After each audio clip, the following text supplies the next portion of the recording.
Bai Jiu Xiao menarik napas dalam-dalam. Aku tahu. Ia memeluk Jiang Yue ke dalam dekapannya, dagunya mengusap lembut sisi wajahnya, tenang dan hangat. Dalam keheningan yang nyaman itu, Jiang Yue tiba-tiba berdiri dan berkata, Jiu Xiao, mari kita ubah sedikit tempat ini.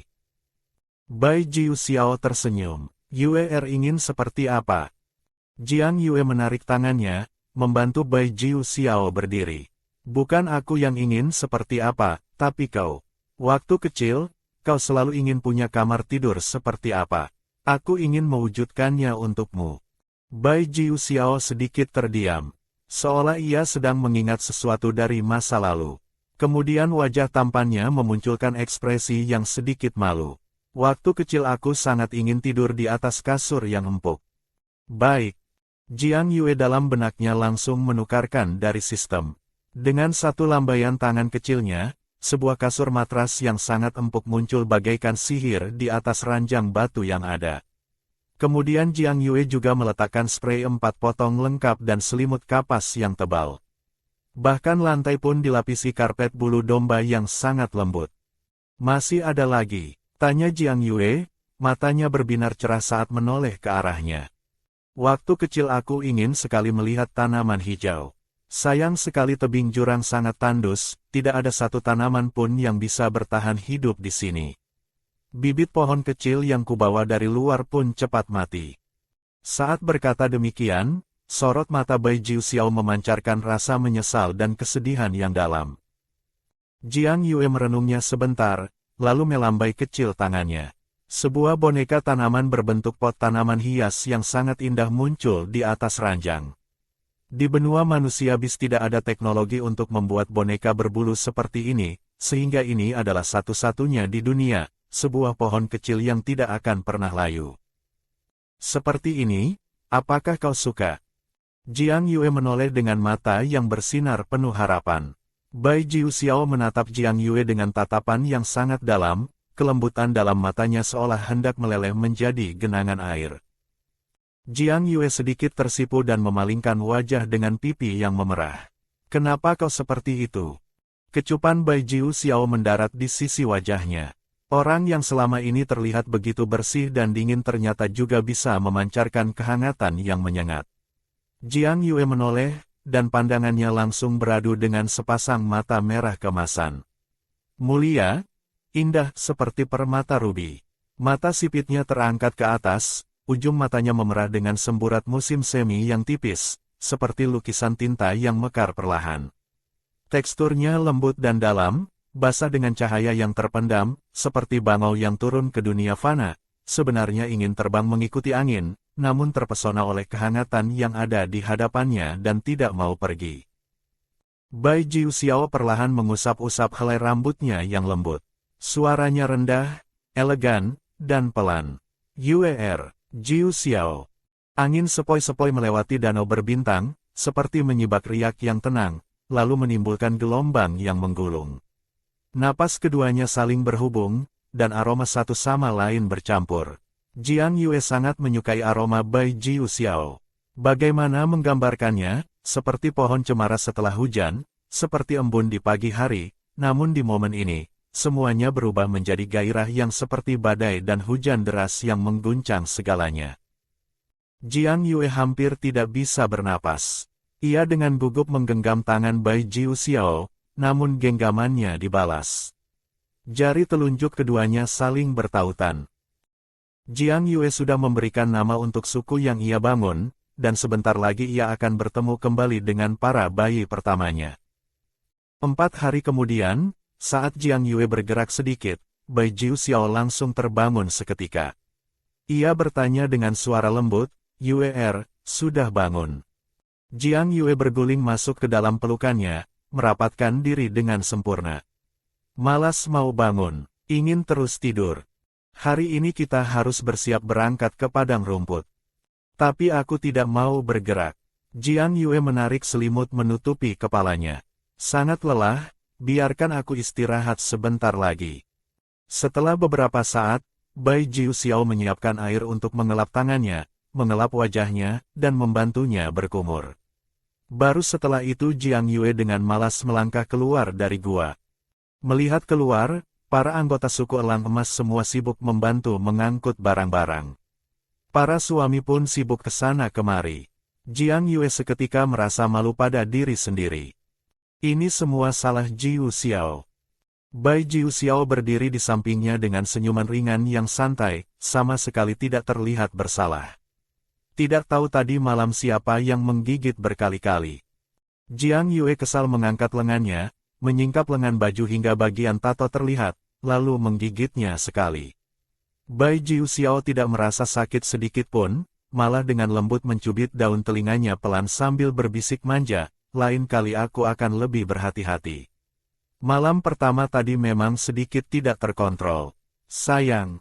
Wajah Jiang Yue kembali memerah. Untungnya ada yang datang menyelamatkan situasi canggung ini. Leng Qingyun seolah lewat secara kebetulan di depan keduanya dan mulai mengejek. Wah, dari mana datangnya pasangan yang tampan dan cantik ini? Serasi sekali, tidak seperti kami yang pagi-pagi sudah harus kerja keras. Jiang Yue langsung mengepalkan tinjunya dan mengejar Leng Qingyun. Leng Qingyun tertawa berlari menghindar. Baik, sudah, jangan ribut. Keduanya berlari hingga ke sisi Huopu. Huopu dengan satu tangan menahan kepala Jiang Yue. Lan Qiming sebentar lagi tiba. Kau tidak ingin menyambutnya? Tentu harus disambut. Apakah ia perlu naik ke tebing jurang? Huopu menggeleng. Tidak ada waktu lagi. Kita akan bertemu di bawah kaki tebing dan langsung berangkat. Jiang Yue menepuk kepalanya sendiri. Oh iya? Hampir lupa, setiap pendatang baru harus mendaki tebing ini dengan tangan kosong. Kalau begitu lupakan saja. Oh, Yue khawatir ya. Leng Qingyun seperti teletransportasi langsung muncul di sisinya lagi, menyindir dengan muka tidak berdosa, kenapa waktu kami mendaki tadi kau tidak sepeduli ini? Qiming tidak punya kaki. Baik, aku hanya bercanda denganmu. Leng Qingyun memeluk kepalanya dan mengacak-acak rambutnya lagi. Masih ada beberapa barang besar yang perlu diurus. Aku pergi sibuk dulu. Suara Jiang Yue yang agak tertahan terdengar dari dalam rangkulannya. Nanti dulu, aku juga bisa bantu. Barang-barang besar serahkan ke aku yang simpan. Sejak sistem mengalami peningkatan versi, sekarang benda-benda yang bukan produk sistem pun bisa dimasukkan ke dalam tas punggung. Dengan begitu Jiang Yue kini boleh dibilang adalah ahli penyimpanan ruang yang sangat andal untuk keperluan rumah tangga dan perjalanan. Namun satu kelemahannya, makhluk hidup tidak bisa dimasukkan ke dalamnya. Artinya, para bayi tetap tidak bisa disimpan ke dalamnya. Setelah Jiang Yue menjelaskan kemampuan ini, beberapa orang langsung menampilkan ekspresi penuh kejutan dan kegembiraan. Setelah semua orang akhirnya selesai membereskan barang dan rombongan besar sudah siap berangkat, karena suku elang emas sudah lama tinggal di tebing jurang dan sangat terbiasa dengan lingkungan itu, mereka tidak mau meninggalkannya dan memilih untuk tidak ikut bermigrasi bersama Jiang Yue. Namun Bai Yu sudah bersepakat dengan Jiang Yue, kapanpun ia membutuhkan, cukup kirimkan pesan, dan suku elang emas pasti akan langsung datang. Selain itu, Bai Yu juga mengirimkan satu regu pemburu untuk ikut bersama rombongan, bertugas sebagai patroli udara, penjajak jalan, dan pengintai. Rombongan besar tetap berjalan melalui jalur darat. Jiang Yue mengarahkan semua orang untuk memasang pelana kuda. Pesan dari para manusia bis terbang datang, mengabarkan bahwa Lan Qiming sudah tiba bersama para bayi ikannya. Jiang Yue langsung terlonjak. Ia melompat turun dari kereta, namun langsung disambut oleh Bai Jiu Xiao. Jangan buru-buru, aku antarkan kau. Detik berikutnya ia sudah terbang ke udara. Dalam sekejap mata, keduanya sudah dibawa ke dekat mulut gunung. Dari jauh, Jiang Yue sudah melihat Lan Qiming yang duduk di kursi rodanya. Dua anggota suku elang emas sedang mengantarkan mereka mendekat. Jiang Yue berteriak, "Qiming!" Lan Qiming mendongak. Ia menampilkan senyum yang membuat siapapun yang melihatnya tenggelam dalam pesonanya. Sisik putihnya memantulkan cahaya matahari. Ia memanggil dengan pelan, "Yue." Bai Jiu Xiao mendarat dan seketika berubah ke wujud manusia. Jiang Yue sudah kembali ke dalam pelukannya, sama sekali tidak merasakan guncangan apapun. Lan Qiming melihat Bai Jiu Xiao memeluk Jiang Yue dalam dekapannya, ekspresinya sedikit tersentak. Keduanya saling beradu pandang beberapa kali. Jiang Yue merasakan arus deras yang mengalir di antara dua jantan itu, sedikit canggung ia mendeham pelan, lalu menepuk lengan Bai Jiu Xiao. Bai Jiu Xiao meletakkannya ke tanah. Jiang Yue berlari ke sisi Lan Qiming dan langsung memeluknya erat. Lan Qiming melingkarkan tangannya dan menarik Jiang Yue masuk ke dalam pelukannya. Ujung giginya yang runcing menggigit daun telinganya. Jari-jarinya yang dingin dan sedikit basah menelusup masuk ke dalam jubah hewan Jiang Yue, dengan dominan mengusap-usap pinggangnya. Tinggal bersamaku nyaman tidak? Jiang Yue memohon pelan, aku salah. Qiming, jangan begini dong. Selama aku tidak ada, kau sepandai ini ya. Lan Qiming tidak mau berhenti, terus menggodanya di hadapan semua orang, mengecup kulit lehernya yang halus. Aku pergi 1 bulan saja kau sudah bertambah 1 orang. Kalau aku pergi setahun, kau tidak tambah 10-8 orang lagi. Lama-lama kau pasti lupa sama aku. Tidak akan, Qiming, Jiang Yue merajuk manja. Kau yang paling istimewa. Setelah dibujuk cukup lama, ekspresi Lan Qiming baru sedikit melunak. Bai Jiu Xiao memandang Lan Qiming dengan tatapan yang tidak terlalu puas. Terlalu manja. Sebenarnya di benua manusia bis, betina yang kesuburannya normal saja minimal bisa memiliki belasan suami. Jiang Yue sudah sangat seperti seorang malaikat. Justru karena ia terlalu mudah diajak bicara itulah semua jantan di rumah ini jadi terlalu manja dan tidak tahu diri. Lan Qiming akhirnya melepaskan Jiang Yue, lalu mendongak dan melemparkan tatapan yang sedikit menantang ke arah Bai Jiu Xiao.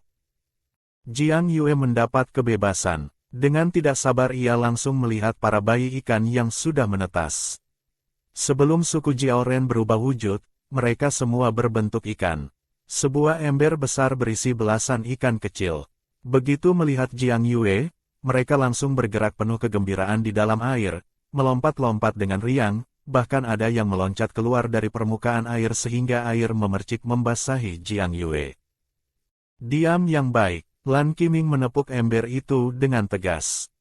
Para bayi ikan langsung tenang seketika, melayang tenang di dalam air dan mengembuskan gelembung-gelembung udara ke arah Jiang Yue. Jiang Yue mencemberut ke arah Lan Qiming.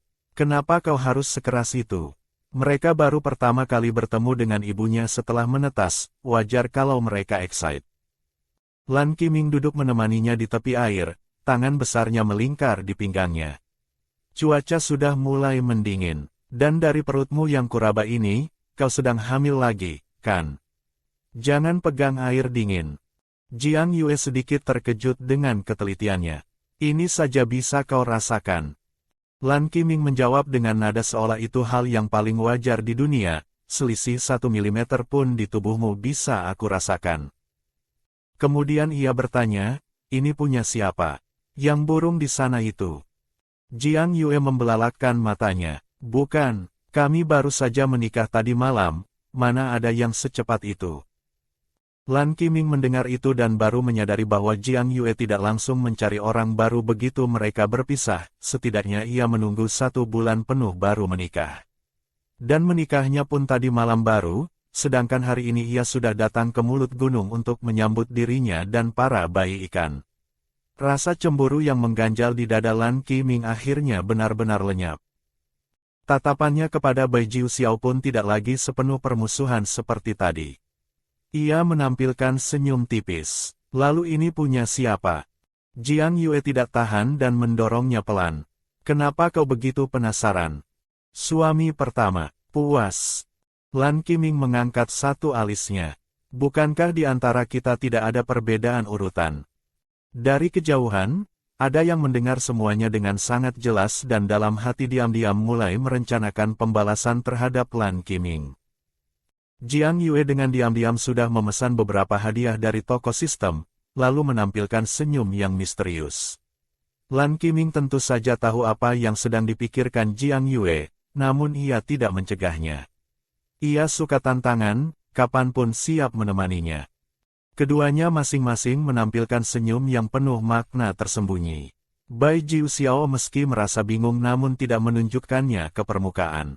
Dari sedikit yang ia tahu tentang Lan Qiming, ia sudah bisa sedikit menebak. Bai Jiuxiao menggelengkan kepala dengan sedikit jijik.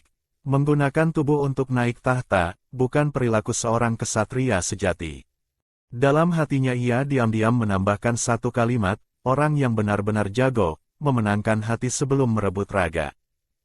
Jiang Yue berjalan tepat di antara Lan Qiming dan Bai Jiuxiao, tepat di tengah-tengah, tidak condong ke salah satu pun. Memang satu persatu dari mereka semua sangat berkepribadian kuat, susah dihadapi. Masih saja Yan Ce yang paling menggemaskan. Cukup manja sedikit, usap kepalanya, dan semuanya selesai. Tidak pernah ada dendam yang dibawa sampai besok. Memikirkan Yan Ce, Jiang Yue secara tidak sadar mengusap perutnya. Bayi serigala, sangat dinantikan. Begitu tiba di padang rumput nanti, kawanan ini harusnya sudah bisa lahir. Setelah semua orang selesai membereskan diri dan membentuk formasi yang pas, roda kereta mulai berputar dan mereka melaju ke depan. Destinasi berikutnya, padang rumput tanpa batas. Wilayah itu jauh lebih datar dibandingkan kawasan hutan. Sesekali ada beberapa rumpun pohon, namun secara keseluruhan hamparan rumput mendominasi pemandangan. Disinilah batas antara hutan cemara dan padang rumput tanpa batas. Huopo menggenggam tangan Jiang Yue yang hangat, menahan suaranya yang gemetar karena terlalu bersemangat. Kita sudah tiba, Yue. Jiang Yue memandang matahari senja yang membara seperti api di kejauhan, berseru penuh kegembiraan, indah sekali. Jadi ini padang rumput. Hatinya seketika terasa lapang dan lega. Ia berkata, semua orang pasti sudah lelah dalam perjalanan. Mari kita mendirikan kemah di sini dan beristirahat dengan baik. Pasukan pemburu keluar untuk berburu, kita makan hasil buruan padang rumput malam ini. Perintah segera disebarkan. Semua orang langsung bergerak. Dengan pasukan suku elang emas yang berpatroli di udara membantu, berburu menjadi perkara yang sangat mudah. Jumlah makanan yang terus dibawa pulang membuat semua orang bersorak-sorai berulang kali. Jiang Yue ikut terbawa oleh suasana yang menggembirakan ini. Ia tiba-tiba berkata, sekarang semua orang sudah berkumpul bersama, tapi terus menyebut suku kelinci putih dan suku rubah putih rasanya juga aneh. Bagaimana kalau kita memberi nama baru? Huopo tersenyum. Yue yang tentukan. Jiang Yue merenungkan sejenak, lalu memutuskan untuk menggabungkan kata Jiang Yue dan perempuan suci menjadi satu. Ia berteriak keras, kita namakan saja suku Yue Shen. Suku Dewi Rembulan. Baik. Huopo berteriak lantang, atas perintah sang perempuan suci, mulai sekarang berganti nama menjadi suku Yue Shen. Suku Yue Shen. Para anggota suku yang mendengar nama itu semua bersorak gembira dan saling berlarian memberitahu yang lain. Kita mulai sekarang adalah anggota suku Yue Shen. Tidak ada lagi suku kelinci putih, tidak ada lagi suku rubah putih, tidak ada suku elang emas, mulai sekarang kita semua adalah suku Yue Shen. Semua orang bersorak bersama. Nama suku Yue Shen dengan sangat cepat tersebar ke seluruh anggota. Impian Jiang Yue untuk membangun sukunya sendiri akhirnya mengambil langkah yang paling menentukan. Pasukan pemburu membawa pulang beberapa ekor sapi dan domba. Bai dan Kun bahkan menangkap seekor ayam hutan besar. Jiang Yue langsung memesan dari sistem sebuah wajan besi yang sangat besar beserta 3 drum besar minyak goreng yang bisa dimakan. Para suami mengikuti arahan Jiang Yue untuk menyusun tungku masak. Mereka bersiap membuat ayam goreng. Sementara itu, Qian Ren dan Lan Qiming entah sejak kapan sudah berbaur bersama.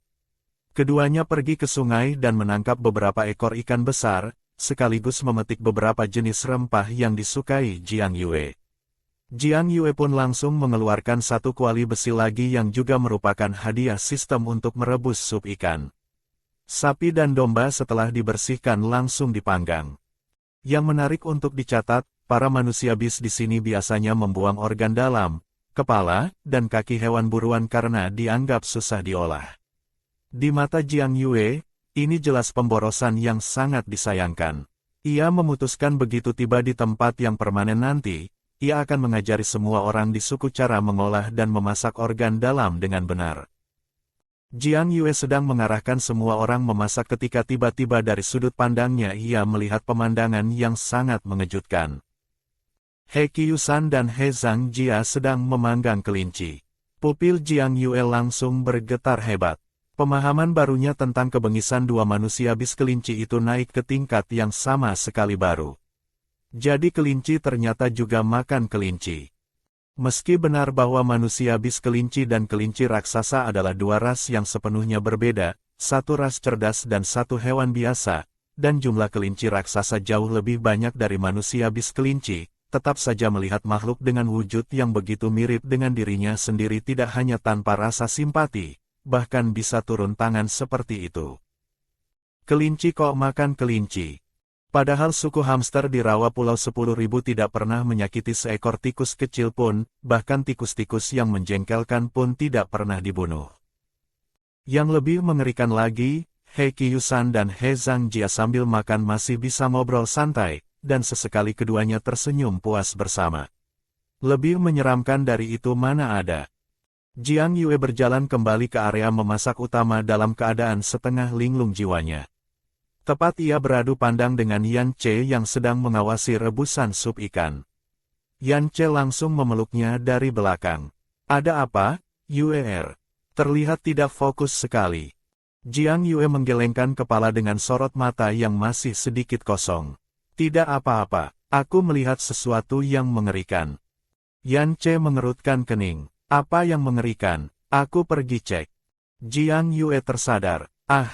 Tidak perlu. Ia melambaikan tangan. Cuma tadi aku melihat manusia bis kelinci sedang makan daging kelinci. Sedikit mengejutkan. Yan Che menjawab dengan santai. Oh, begitu ya. Itu pilihan masing-masing individu. Ada ras yang memilih untuk tidak memakan hewan yang mirip dengan wujud mereka sendiri. Ada juga yang tidak mempermasalahkannya. Yang paling penting adalah bisa bertahan hidup. Mungkin karena manusia bis kelinci sudah pernah merasakan kelaparan dan wabah, jadi mereka tidak lagi mempedulikan hal itu. Jiang Yue memikirkan sebentar, iya juga ya. Tepat saat ia sedang merenungkan itu, sosok yang baru saja ia pikirkan, He Qiusan yang bengis pemanggang kelinci itu, tiba-tiba muncul di hadapannya. Jiang Yue refleks langsung tersenyum sopan. Ada apa? He Qiusan tersenyum. Suku Yue Shen sudah berdiri, perempuan suci. Setelah ini jangan panggil aku pemimpin He lagi. Jiang Yue melambaikan tangannya. Tidak, suku Yue Shen adalah hasil bersama semua orang yang bergabung, bukan berarti aku mencabut hak-hak kalian yang sudah ada sebelumnya. Nanti setelah tiba di tempat tujuan, kita duduk bersama dengan pemimpin Jiang dari suku Rubah Putih juga untuk mendiskusikan hal ini. Urusan internal suku kalian masing-masing tetap perlu ditangani oleh pemimpin kalian sendiri. Lagi pula, suku Yue Shen akan semakin besar, aku seorang diri tidak mungkin bisa mengurus semuanya. Kalian semua adalah tangan kanan dan kaki kiriku. He Qiusan mendengar ini, hatinya langsung terasa sangat pasti dan sangat gembira. Ekspresinya pun menjadi jauh lebih santai. Jiang Yue bertanya, pemimpin He datang mencari aku ada keperluan apa? He Qiusan sedikit ragu sebelum akhirnya menjawab, sebenarnya, para anggota suku sejak terakhir kali mencicipi minuman sang perempuan suci sangat merindukannya. Jadi aku memberanikan diri datang memintanya lagi. Perempuan suci tenang saja, kali ini aku pasti mengawasi anggota suku dengan baik agar tidak minum berlebihan dan tidak mengganggu jadwal perjalanan besok. Jiang Yue tertawa kecil dan dengan ringan melambaikan tangannya. Ambil ini untuk dibagi-bagikan. Pasukan patroli tidak boleh minum. Yang lain boleh minum tapi harus tahu batas. Kalau besok kita berangkat sedikit terlambat pun tidak apa-apa, semua orang sudah bekerja keras. Baik, perempuan suci tenang saja. Jiang Yue pun membagikan cukup banyak minuman buah berkadar tinggi kepada suku kelinci putih dan suku rubah putih. Ini membuat para anggota suku elang emas pun ikut bergabung. Semua orang bernyanyi dan menari. Dengan penuh harapan terhadap kehidupan baru dan tanah baru, mereka merayakan awal perjalanan baru ini. Keramaian berlangsung hingga larut malam sebelum semua orang akhirnya tertidur pulas. Jiang Yue memerintahkan pasukan patroli dan penjaga keamanan untuk meningkatkan kewaspadaan, lalu dengan tenang tertidur. Keesokan harinya ketika fajar menyingsing, Jiang Yue terbangun dan meraba sisi yang kosong di sampingnya. Yan Ce mendengar ada gerakan dan segera membuka tirai untuk masuk. Yue sudah bangun, kakak Huopu pergi menjemput pamannya. Mereka seharusnya sebentar lagi tiba. Biar aku bantu cuci muka dulu. Jiang Yue pernah satu kali bertemu dengan orang tua Bai dan Kun, sekali langsung akrab kedua kalinya. Jadi kali ini ia tidak segelisah sebelumnya. Ditambah lagi badan yang sudah semakin berat, ia pun dengan tenang menerima bantuan Yan Ce. Setelah selesai cuci muka ia akhirnya segar sedikit. Jiang Yue melangkah keluar dari keretanya. Cahaya matahari pagi menyinari bumi dengan kehangatan yang pas. Jiang Yue berdiri di tepi kereta menghadap ke arah depan dengan penuh pengharapan. Tidak lama kemudian dari kejauhan terdengar derap yang menggelegar. Jiang Yue tidak sabar langsung menukarkan sebuah teropong dari sistem dan menatap ke kejauhan. Di atas hamparan rumput yang bergelombang seperti ombak, sekelompok manusia bis yang gagah menerjang bukit-bukit rumput itu datang berpacu. Kuda-kuda raksasa yang sudah dijinakkan berlari dengan megah. Para anggota suku singa bahkan di pagi musim gugur yang sedikit sejuk ini masih membuka jubah hewannya lebar-lebar, memperlihatkan otot yang menonjol dan tubuh yang sangat kuat. Setiap hembusan napas mereka mengepulkan uap panas. Tidak lama kemudian mereka sudah berlari masuk dalam jarak pandang mata tanpa teleskop. Jiang Yue menurunkan teleskopnya dan memandang lebih jelas pada orang yang paling depan. Fitur wajah yang dalam, tulang hidung yang tinggi, ada bekas luka di wajahnya yang merusak sedikit kesempurnaan wajahnya, namun justru membuat ia terlihat semakin gagah dan berwibawa. Kemiripannya dengan Huopu ada 3 bagian, dan aura keduanya persis sama, tenang, efisien, dan tidak banyak bicara. Ini pastilah pemimpin suku singa, ayah Huopu, Huo Xiong. Jiang Yue sangat bersemangat hingga telapak tangannya berkeringat. Para anggota suku Yuesen dengan sukarela membuka jalur di tengah. Pasukan berkuda suku singa menarik tali kekang mereka dengan sempurna, transisi dari berlari cepat ke berhenti sepenuhnya dilakukan dengan kontrol yang luar biasa. Pemimpin suku singa Huo Xiong melompat turun dari kudanya dan tertawa, ini pasti si Yue. Jiang Yue tersenyum menjawab, betul, saya. Andalah ayah, bukan? Pemimpin suku singa memandang Jiang Yue dari atas ke bawah, lalu tertawa puas. Bagus, bagus. Ia melambai besar. Ayo, cepat tunjukkan bayi kalian ke Yue. Huopu tersenyum melangkah maju, menurunkan kantong kulit hewan yang ada di punggungnya ke posisi depan dadanya. Jiang Yue menatap ke dalam dan langsung terpaku. Seorang bayi kecil yang sangat menggemaskan duduk di sana, pipi cubi merah muda, rambut emas yang sangat lebat dan tebal, mengenakan pakaian kecil yang terbuat dari kulit hewan. Seperti boneka kapas yang bisa duduk. Ia masih manusia, sepenuhnya terlihat seperti bayi manusia, dan sedang tersenyum ke arah Jiang Yue. Jiang Yue ragu-ragu, tidak berani langsung menyentuhnya. Namun Huopu menggosok-gosok rambut bayi itu dengan lembut. Ini si singa emas kecil, sudah bisa berubah wujud. Tidak memberitahumu terlebih dahulu karena ingin memberikan kejutan. Jiang Yue hampir tidak bisa berkata-kata. Ia dengan hati-hati meletakkan tangan kecilnya di pipi bayi yang sangat halus itu dan mencubitnya pelan, sangat kenyal seperti puding. Huopu langsung meletakkan bayi itu ke dalam pelukan Jiang Yue. Tidak usah khawatir, tidak serapuh yang kau bayangkan. Panggil dia ibu. Bayi kecil itu dengan patuh memanggil, ibu.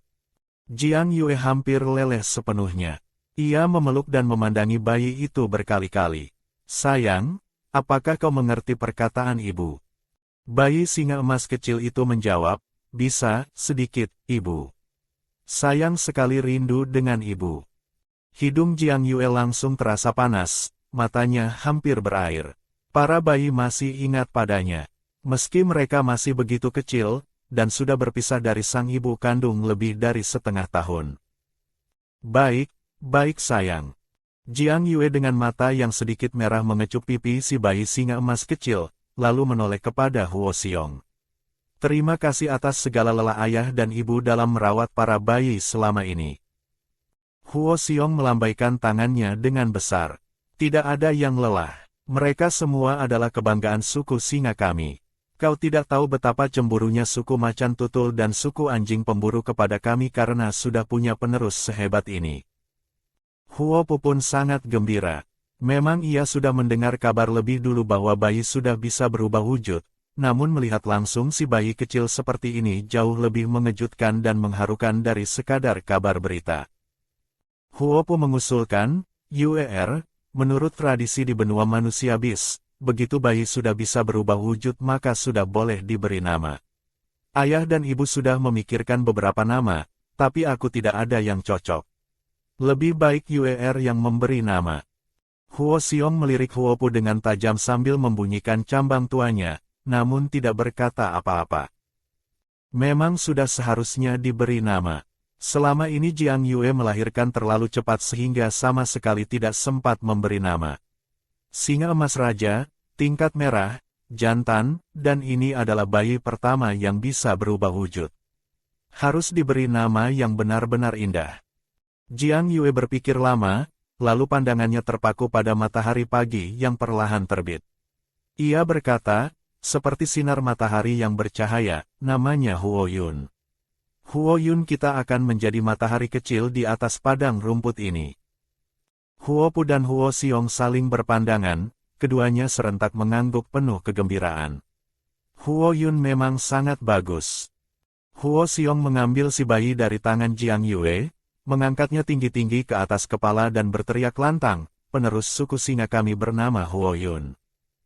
Huo Po belum lagi memegang jabatan pemimpin suku singa, namun Huo Xiong sudah memutuskan penerus generasi ketiga. Ini menunjukkan betapa sayangnya ia kepada si bayi kecil.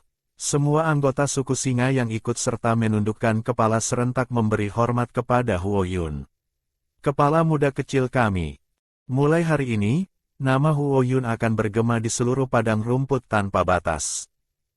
Setelah saling basa-basi, semua orang memutuskan untuk segera berangkat menuju markas suku singa. Huo Po sengaja hanya membawa Huo Yun yang sudah berubah wujud sebagai kejutan untuk Jiang Yue. Jiang Yue yang sangat merindukan bayi-bayi yang lain pun tidak sabar untuk segera berangkat. Kereta pun bergerak melaju. Kawasan hutan perlahan menghilang dari pandangan.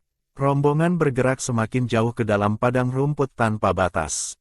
Jiang Yue sudah bersepakat dengan Huo Po sejak sebelumnya, begitu tiba di suku singa, mereka akan mendiskusikan bersama dengan orang tua Huo Po untuk mencari beberapa lokasi yang bagus dan menentukan tempat tinggal permanen suku Yuesen. Rombongan berjalan selama 3 hari penuh baru tiba di markas suku singa. Suku Yuesen saat ini jika dihitung total hanya kurang dari 300 orang, setara dengan ukuran suku menengah. Setelah tiba, semua orang mulai mendirikan kemah mengikuti contoh dari suku singa, sementara menunggu lokasi permanen suku Yuesen ditentukan sebelum pindah ke sana. Suku singa menyiapkan upacara api unggun untuk menyambut suku Yuesen. Kedua suku berkumpul bersama, bernyanyi dan menari dalam suasana yang sangat harmonis. Jiang Yue akhirnya juga bertemu dengan ibu Huo Po. Ia adalah betina parubaya yang sangat bersemangat dan terbuka, berasal dari suku Dengming dan bernama Qiqing, nama yang sangat netral gender. Para bayi dari kawanan pertama pun semua dirawat dengan sangat baik. Jiang Yue dan ibu Huo Po mengobrol sangat akrab, lalu bersama-sama bermain dengan bayi-bayi sebelum akhirnya meninggalkan tenda pemimpin suku. Malam itu Huo Po membawa Jiang Yue pergi meninggalkan perkemahan. Ini adalah tanah kelahiran Huo Po. Langit malam dipenuhi bintang-bintang yang tak terhitung jumlahnya. Di padang rumput yang terbuka luas ini tidak ada yang menghalangi pandangan, bima sakti yang tak bertepi membentang memenuhi seluruh langit. Jiang Yue berbaring di punggung singa jantan yang besar itu. Huo Po berlari dengan sangat stabil. Singa jantan itu menerjang ombak rumput dengan lancar dan cepat tanpa guncangan sedikitpun. Entah sudah berapa lama berlalu, akhirnya mereka tiba di tepi sebuah danau yang tenang dan jernih. Di tepi danau tumbuh hamparan bunga yang sangat luas. Jiang Yue berseru terkejut, indah sekali. Huopu langsung berubah ke wujud manusia. Jiang Yue jatuh ke dalam pelukannya.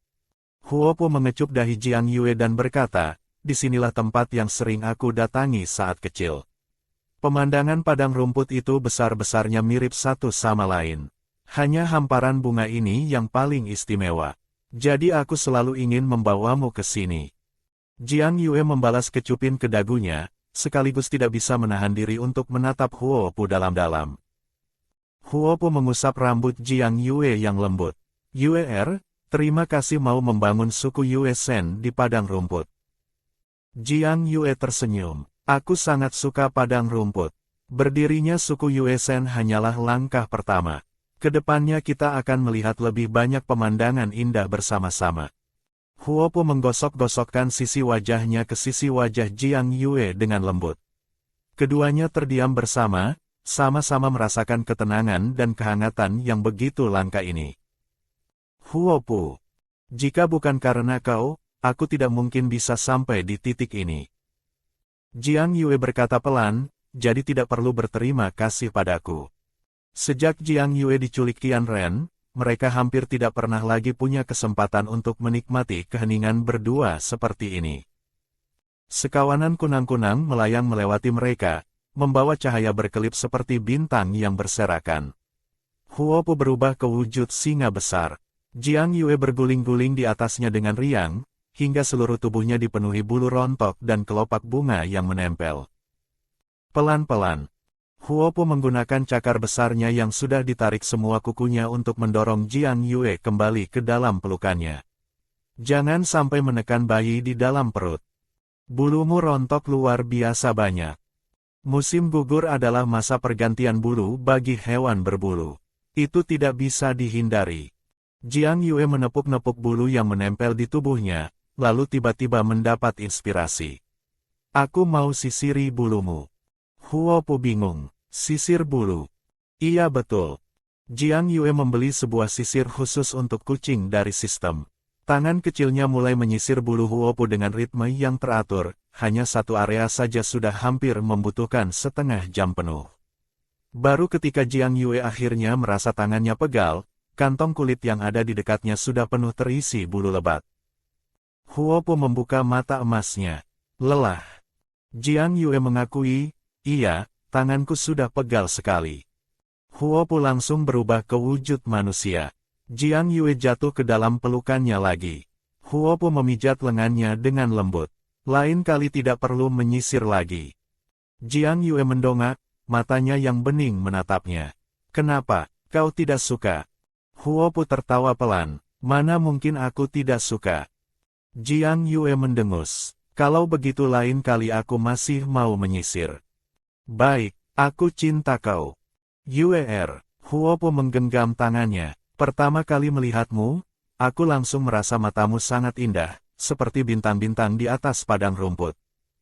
Jiang Yue sedikit tersipu. "Kenapa tiba-tiba bilang begitu?" Huopu menggenggam tangannya lebih erat. "Kedepannya, maukah kau menyisiri bulu hanya untukku seorang? Kalau sampai Yan Che si tukang manja dan Leng Qingyun si rubah licik itu tahu, mereka pasti akan berebut kesempatan yang istimewa dan hangat ini dariku." Jiang Yue mencubit hidung Huopu. "Ternyata suamiku yang pertama dan paling bijaksana pun punya sisi cemburu kecil juga." Huopu berkata, "Aku serius. Malam itu saat Bai Jiu Xiao menunggu di luar gua, aku sudah tahu dari awal. Namun aku sengaja tidak memberitahumu, sehingga kau baru keluar menemaninya setelah lewat tengah malam." Mata emas Huopu yang seperti bunga teratai itu sedikit menunduk. "Aku tidak akan meninggalkan dan pergi dari sisimu. Hal apapun yang bisa dikatakan besok, kenapa harus ditahan hari ini?" Jiang Yue sedikit mengancam, lain kali tidak boleh menyimpan sesuatu dalam hati. "Dengar." Huopu sedikit terdiam, lalu Jiang Yue disambut dengan sebuah ciuman yang dahsyat seperti angin ribut dan hujan lebat. Huopu tiba-tiba mendekat, lengannya yang berotot seperti jeruji penjara yang dengan dominan mengunci seluruh ruang gerak Jiang Yue. Jiang Yue awalnya sedikit tidak siap, namun ia sangat cepat merelaksasikan dirinya, menikmati sepenuhnya ciuman itu dengan seluruh jiwa dan raganya. Seperti hanya berlangsung sesaat, namun seolah juga sudah seperti lautan yang berubah menjadi ladang. Jiang Yue menggigit otot bahu Huopu yang padat. Jari-jari kakinya mengkerut. Huopu dengan satu tangan menopang kepalanya. Keduanya baru kembali ke perkemahan keesokan harinya dengan wajah yang kemerahan. Hari itu ayah Huopu bersama Jiang Yue dan para suaminya akan berangkat lebih dulu untuk memastikan lokasi suku Yue Shen. Sebelum Jiang Yue datang ke padang rumput, Huopu sudah lebih dulu mengirimkan pesan kepada ayahnya meminta beberapa pilihan lokasi yang cocok untuk berkembang menjadi suku super. Ayah Huopu awalnya sedikit meragukan, namun setelah bertemu langsung dengan Jiang Yue dan melihat sendiri kekuatan yang bisa menyatukan suku Yue Shen, ia tahu bahwa apa yang putranya katakan bukan omong kosong belaka. Belum lagi hanya menyebut suami-suami Jiang Yue saja sudah ada 7 orang tingkat merah, kekuatan tingkat tinggi yang mengerikan ini sudah cukup untuk menggilas semua suku super di benua manusia bis. Untungnya suku singa sudah turun-temurun hidup di padang rumput sehingga sangat memahami sungai dan topografi wilayah ini. Suku singa dengan cepat menentukan beberapa lokasi yang bagus, sekaligus berusaha menghindari area yang sering digunakan oleh suku-suku besar padang rumput yang sudah ada. Jiang Yue ikut bersama Huo Xiong menjelajah selama 1 hari penuh. Setelah melakukan peninjauan lokasi dan beberapa putaran diskusi panjang, akhirnya suku Yue Shen menentukan lokasi berkembangnya di Teluk Bulan Sabit, sebuah kawasan danau dengan nama yang sangat indah. Tepi danau memiliki hamparan pasir putih bersih yang membentuk lengkungan bulan sabit. Itulah asal-usul namanya. Wilayah ini sangat cocok untuk mengembangkan pertanian, dan aliran sungainya pun sekaligus berfungsi sebagai penghalang alami. Cukup membangun benteng di sisi yang berhadapan dengan sungai, maka sudah bisa terbentuk cikal bakal sebuah kota yang sesungguhnya. Jiang Yue sangat puas. Wilayah yang seindah ini awalnya bukan pilihan pertama yang direkomendasikan Huo Xiong justru karena satu suku besar lain di padang rumput, suku anjing pemburu, sering menggunakan area ini sebagai arena berburu selama migrasi mereka. Ini adalah ladang berburu suku anjing pemburu, sehingga jika suku Yue Shen berkembang di sini, konflik perebutan sumber daya dengan suku anjing pemburu dan berbagai masalah lainnya pasti tidak bisa dihindari. Namun Jiang Yue sudah melihat semua lokasi yang lain dan tidak ada satu pun yang benar-benar cocok. Maka dengan membulatkan tekad, ia memutuskan untuk memilih tempat ini. Jika konflik benar-benar terjadi, maka hadapi saja satu persatu. Malam itu giliran Leng Qingyun yang menemani. Jiang Yue mengeluarkan bulu yang tadi di sisinya dari tubuh Huopu, lalu menukarkan dari toko sistem satu set peralatan membuat wool felt dan mulai menusuk-nusuk dengan jarum. Leng Qingyun dengan malas berguling di atas ranjang hingga masuk ke dalam pelukan Jiang Yue. Kepala berbulunya yang merah cerah bertopang di atas paha Jiang Yue. Mata rubahnya yang panjang dan indah menatap ke atas memandangi Jiang Yue. Yue sedang apa? Kenapa kau pegang-pegang sekantong bulu Huopu? Bau sekali bulu jantan. Bau ya. Jiang Yue bingung mengangkat wool felt yang sudah setengah jadi dan menciumnya. Tidak bau kok. Baunya normal saja, ya bau bulu biasa. Bau cemburu Leng Qingyun sudah tertulis jelas di wajahnya. Kenapa kau bermain-main dengan bulunya, bukan buluku? Aku tidak sedang bermain-main dengan bulu. Aku sedang membuat kerajinan tangan. Mata Leng Qingyun langsung menyala penuh rasa ingin tahu yang bercampur cemburu. Kerajinan tangan apa yang harus pakai bulu Huopu? Buluku tidak bisa. Jiang Yue memang sudah berjanji kepada Huopu untuk hanya menyisirkan bulunya seorang. Tapi ia tidak berjanji untuk membuat wool felt hanya dari bulunya. Jadi membuat versi rubah merah sepertinya boleh-boleh saja, bukan? Boleh. Jiang Yue mengangguk. Kalau begitu, beri aku sedikit bulumu. Leng Qingyun langsung berguling turun dari ranjang. Dalam sekejap ia sudah berubah ke wujud rubah merah. Lalu dengan mulutnya ia mencabut sendiri segenggam besar bulu merah dari tubuhnya. Tidak perlu sekeras itu, sakit tidak? Tidak sakit sama sekali. Setelah mendapat janji dari Jiang Yue, Leng Qingyun sekarang melihat Jiang Yue memainkan bulu Huopu pun menjadi penuh minat yang antusias. Masih ada Yue yang paling baik kepadaku. Jiang Yue mengacak-acak rambut panjangnya yang berwarna merah cerah. Itu karena kaulah yang paling pandai merajuk. Jiang Yue mencubit-cubit telinganya yang merah sampai Leng Qingyun geli dan wajahnya langsung memerah. Yue. Bulu rubah merah dan bulu singa jantan berserakan di atas ranjang dan di lantai, berantakan penuh. Setelah lokasi suku ditentukan, Huopu membawa semua orang kembali ke markas suku singa untuk mulai memimpin proses perpindahan. Jiang Yue sendiri tinggal di lokasi pilihan suku Yue Shen dan mulai memikirkan bagaimana merancang tata letaknya. Jiang Yue menukarkan kertas dan pena dari sistem, membentangkannya di atas meja dan mulai menggambar. Jiang Yue begitu larut dalam pekerjaannya hingga tidak bisa berhenti. Sampai matahari condong ke barat ia masih belum selesai. Yan Che dan Leng Qingyun menemaninya di sisinya, sesekali menuangkan air untuknya dan memijat pinggang serta tulang lehernya. Melihat suku Yue Shen perlahan terbentuk di atas kertas melalui goresan pena Jiang Yue, keduanya sama-sama gembira dan bersemangat, sudah tidak sabar ingin segera mulai bekerja keras. Jiang Yue menggambar hingga bahkan desain rumahnya sendiri pun sudah selesai tertuang. Baru setelah benar-benar selesai ia menyadari hari sudah jauh malam. Ia baru berhenti ketika tiba-tiba merasakan perutnya lapar yang sangat, makan siang dan makan malam keduanya terlewat begitu saja karena terlalu fokus. Ia bertukar pandang dengan Yan Che dan Leng Qingyun. Ketiganya saling melempar senyum. Jiang Yue ingin menjadi ratu suku Yue Shen, bukan sekadar aksesori milik para suami. Mereka sangat memahami ini, jadi tidak ada seorang pun yang mengganggu Jiang Yue saat ia sedang mengerjakan hal-hal penting. Baru setelah ia berhenti sendiri, Yan Che berkata sambil tersenyum, sudah dimasak semua. Takut kau terlalu lapar dan tidak bisa makan banyak, jadi aku buat sup ikan yang ringan. Jiang Yue menciumnya di pipi. Aceh kita sangat penuh perhatian. Leng Qingyun berjalan ke sisi satunya. Aku tidak penuh perhatian. Jiang Yue juga menciumnya di pipi. Qingyun paling cerdas. Leng Qingyun tidak puas. Ia menarik Jiang Yue ke atas pahanya, menjepit dagunya yang kecil dengan jari, lalu menekan bibirnya.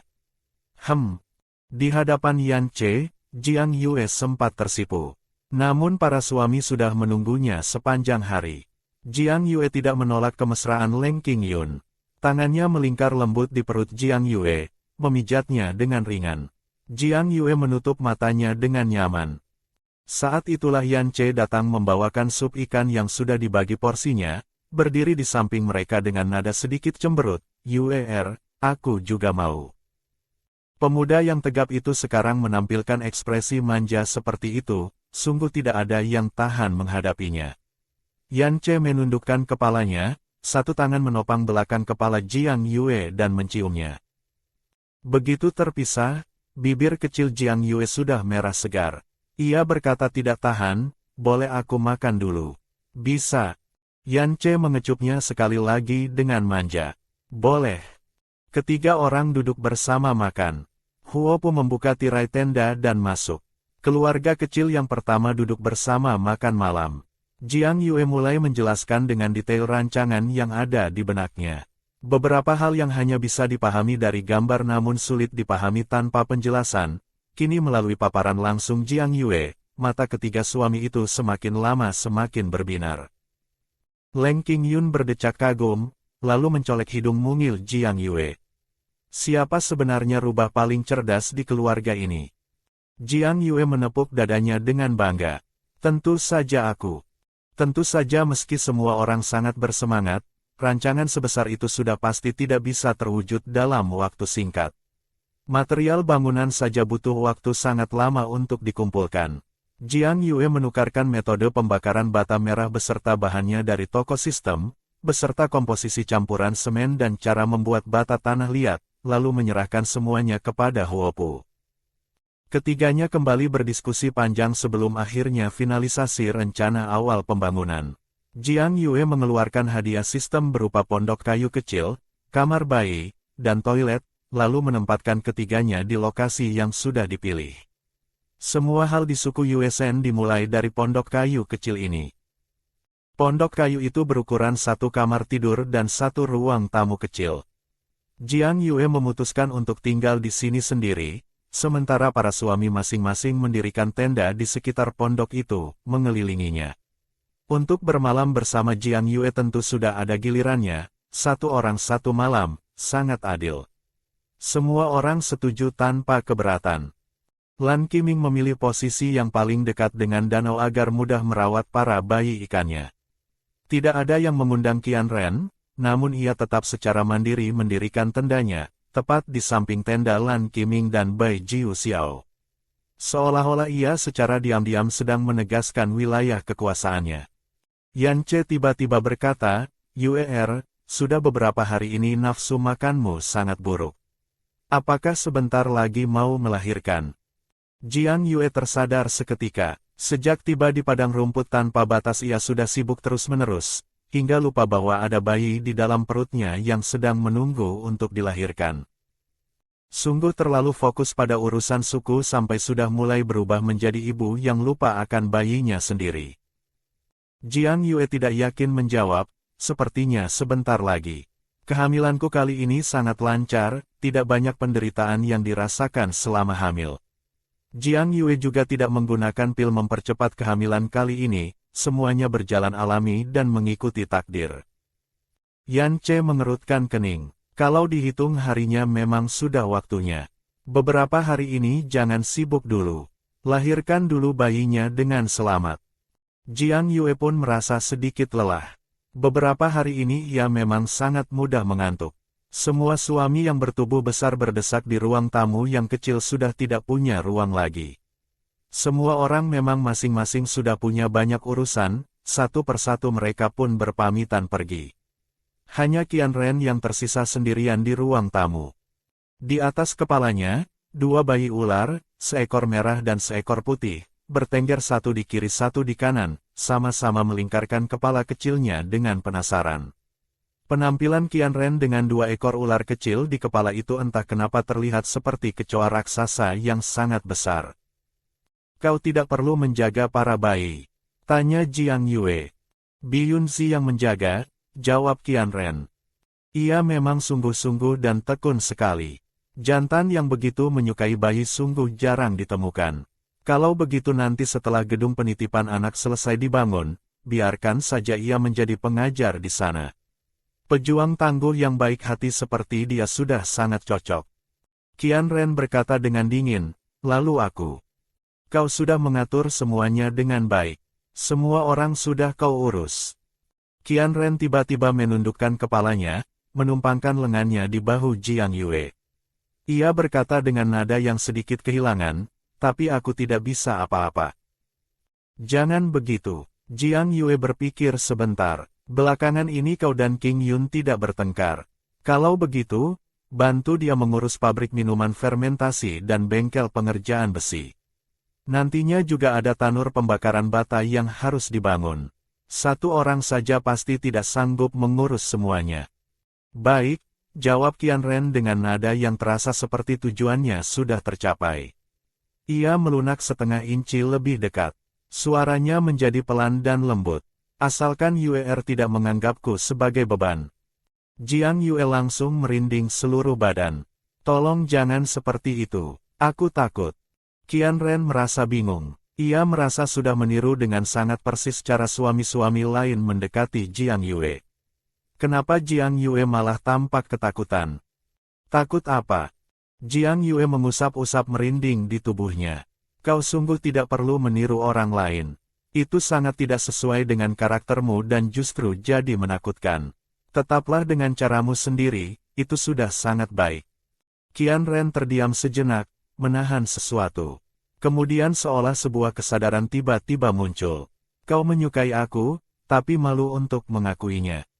Jiang Yue langsung bungkam. Setelah lama tidak bersuara, ia akhirnya menjawab, "Aku mengizinkanmu kembali ke sisiku, itu artinya aku sudah tidak lagi membencimu.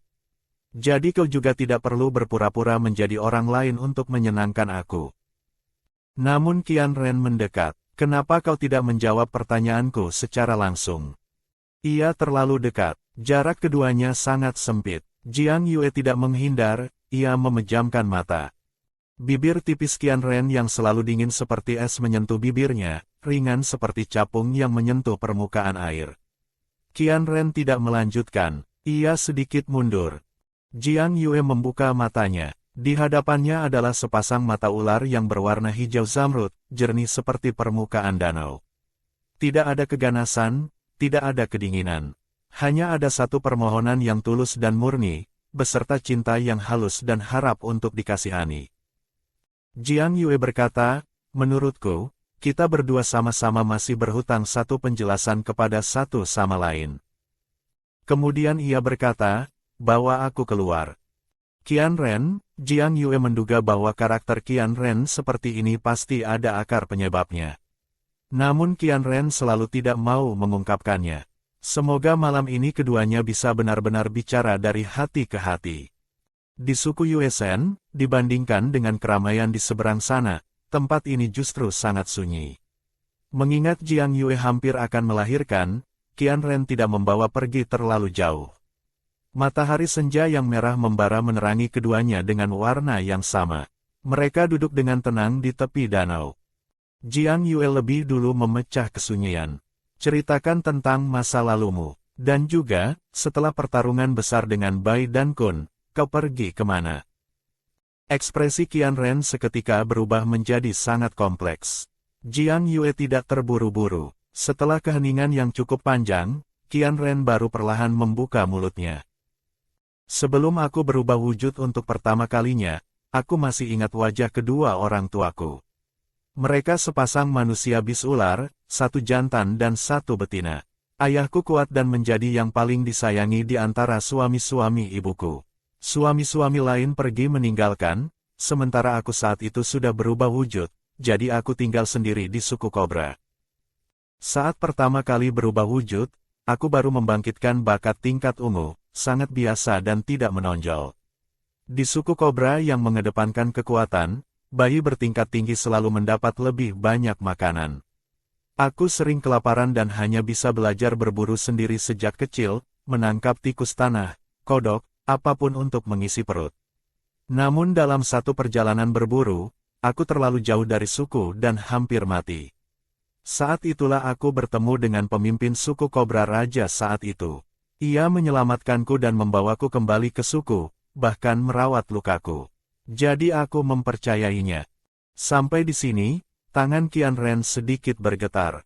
Sorot mata Jiang Yue menjadi sangat tenang dan serius.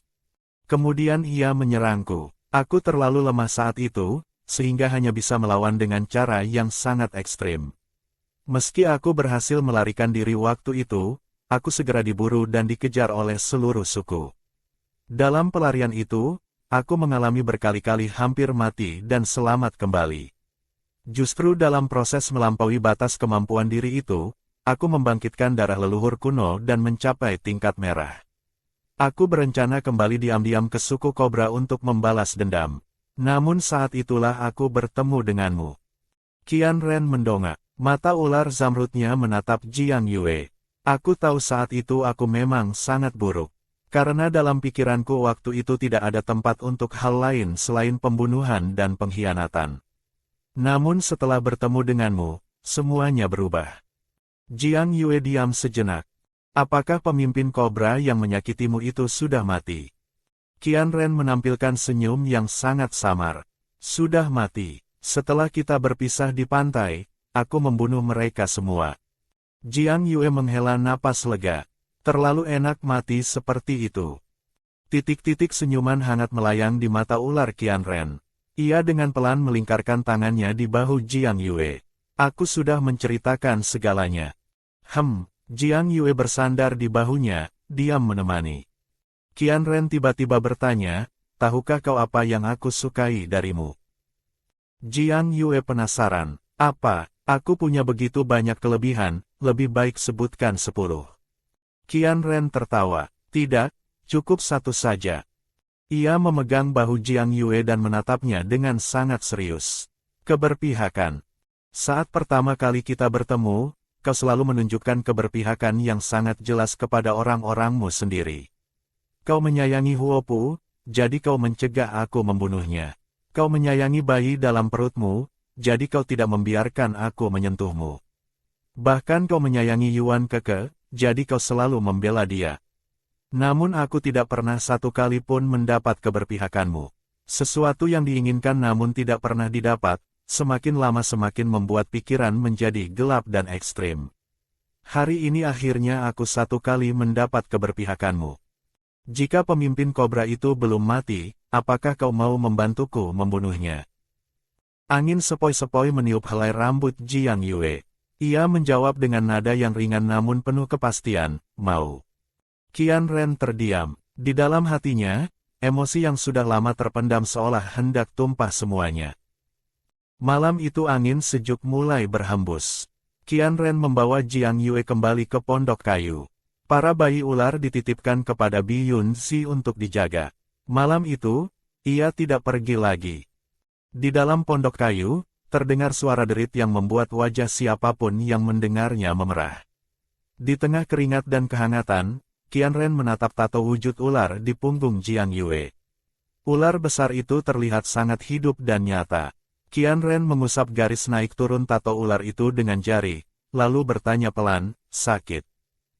Suara Jiang Yue terdengar dari dalam bantal. Sakit, ini salahmu, dan aku izinkan kau untuk membalasnya. Bibir Qian Ren yang selalu dingin mengecup bahunya.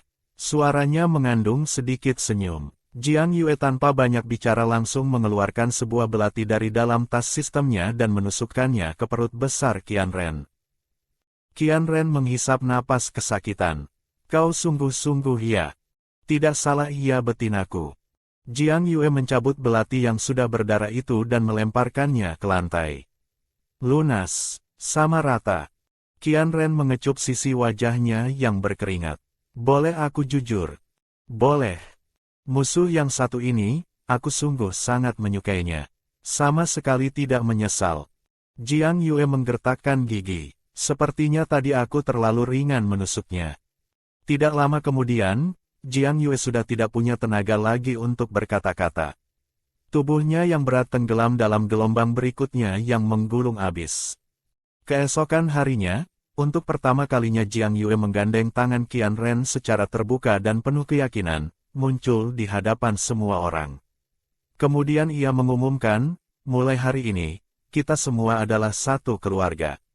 Siapapun yang masih punya rasa tidak puas terhadap Qian Ren boleh melampiaskannya sekarang.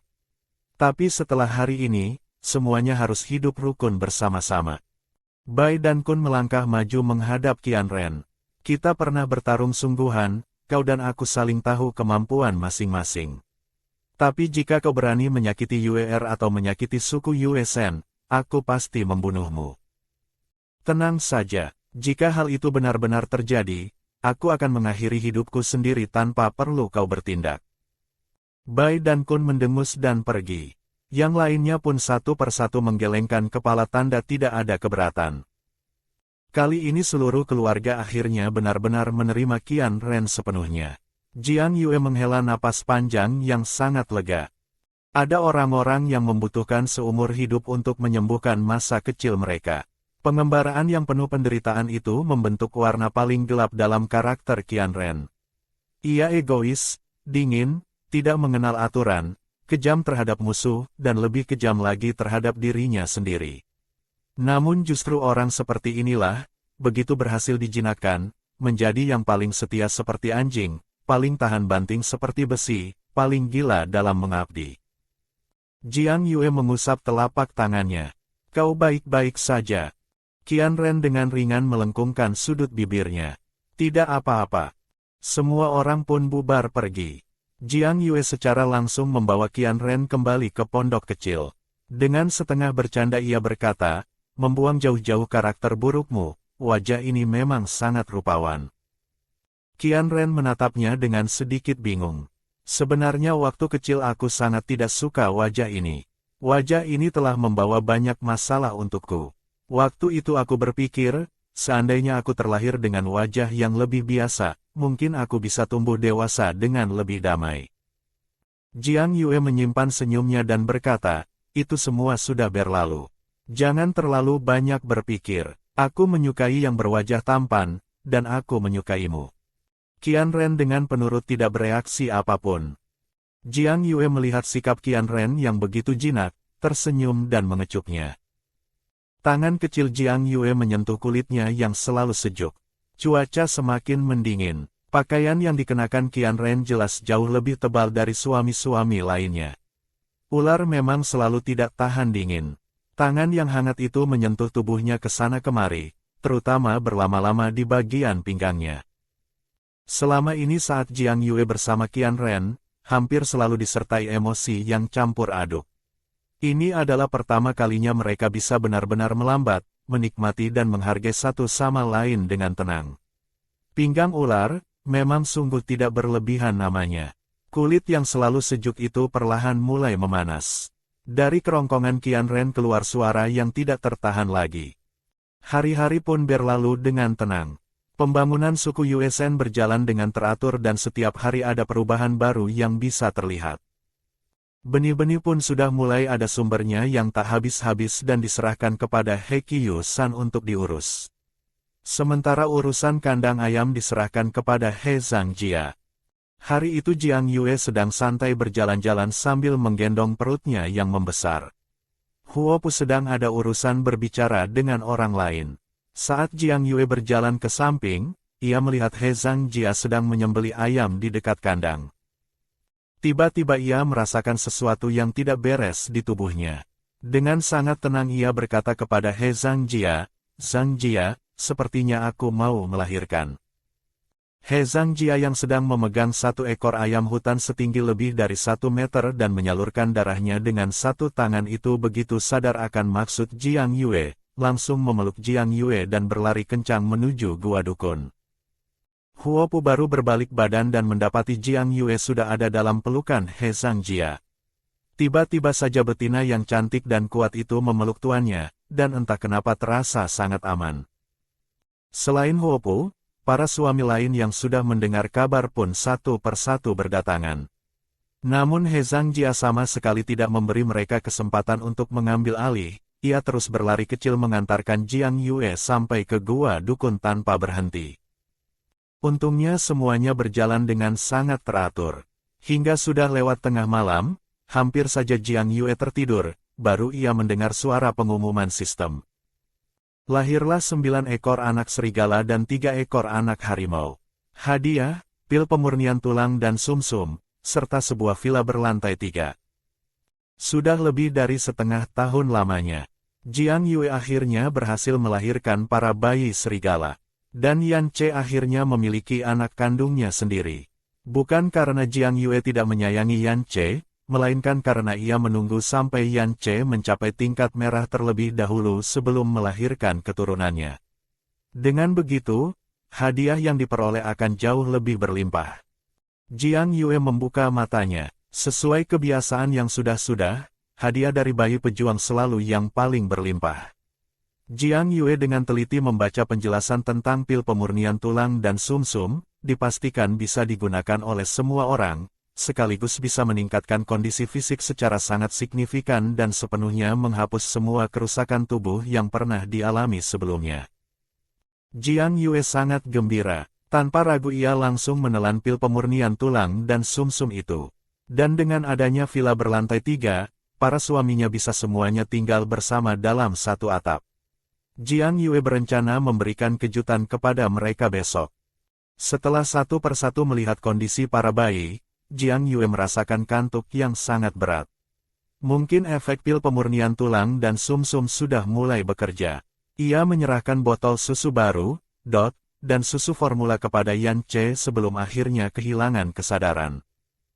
Tidak diketahui sudah berapa lama. Saat Jiang Yue terbangun, ia mendapati dirinya sudah kembali di pondok kayu. Para suaminya semua duduk di tepi ranjang dengan wajah yang sangat khawatir menemaninya. Jiang Yue sedikit bingung bertanya, "Ada apa?" Yan Che menggenggam tangannya, matanya sedikit merah. "Yue, kau sudah pingsan selama 3 hari. Kau tidak hanya terus tidak sadar, tapi tubuhmu juga mengeluarkan keringat berwarna hitam terus-menerus. Kami sangat takut mengira kau keracunan. Kalau bukan karena aku berulang kali memeriksa dan memastikan kondisi tubuhmu tidak bermasalah bahkan semakin membaik, kami tidak tahu harus berbuat apa." Jiang Yue memandang sekeliling. Semua orang terlihat sangat kelelahan, satu persatu dengan lingkaran hitam di bawah mata yang sangat dalam. Sepertinya selama 3 hari ini tidak ada satu pun yang tidur.